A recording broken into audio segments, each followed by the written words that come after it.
Hi guys, welcome to another episode. Today I'll be talking about the significance of planning. As a first instant, we might think that planning is somewhat unnecessary. Some people tend to think that they would rather work than spend time planning. However, through experience, I say that time spent planning is not time wasted at all. I'll tell you why. So recently I read this book called Eat That Frog by Brian Tracy. In this book, Tracy says that we need to do the most difficult task at the beginning because this is a task that is more likely to make us procrastinate.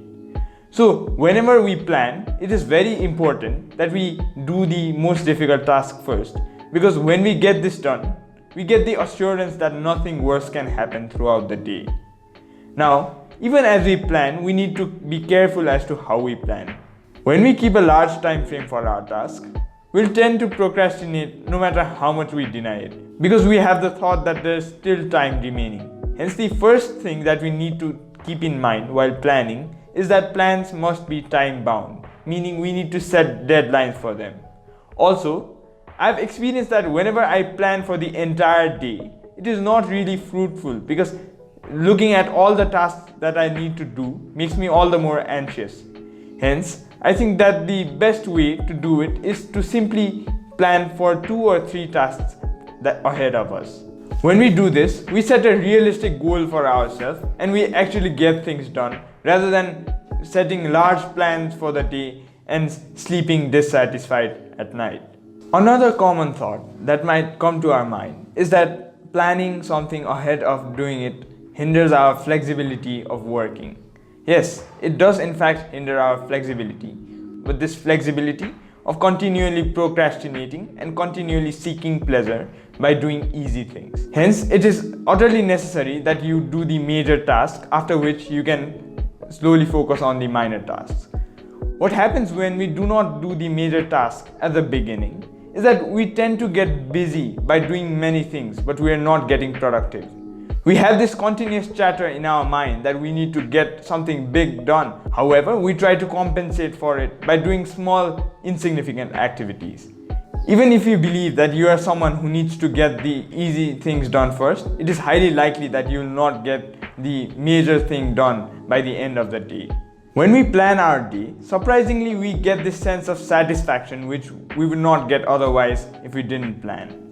When you do the first task first, even the trivial act of simply ticking the work that you have completed already gives you a great sense of satisfaction, which inspires you to do more and more. I myself have found that when I start my day with a positive note by planning my day and I actually accomplish things, I feel that throughout the day I feel a lot more productive and I feel good about myself. However, it is really important that you do not really get stressed out by all the activities that you have pending. Hence, giving yourself rewards periodically is a very nice way to get through this. Even when you do the smallest of tasks, it is very important that you take short breaks in within to recharge yourself. Moreover, if you can give rewards to yourself, it can be anything ranging from a chocolate to a short walk outside. This can always be an impetus for you to work harder and harder. In order to ensure that you do not burn out and you are even more productive when you work, it is utterly necessary to take breaks. Like I mentioned in the earlier video, I do so by spending some time in nature. Doing this gives me a lot of mental clarity and stops my continuous mental chatter. In my video about spending time in nature, I point out the importance of stopping this train of thought and taking some time to observe and contemplate on what we actually want to get done in life.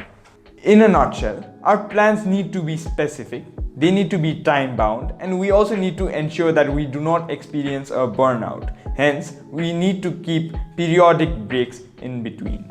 From this video, I hope you have learned that plans need to be specific and that they need to be time bound, and also that in order to avoid a burnout, you also need to schedule some breaks in between so that you are relaxed and rejuvenated to work further. If you like whatever is happening here, do not forget to like this video and also to subscribe to our channel. Until next time.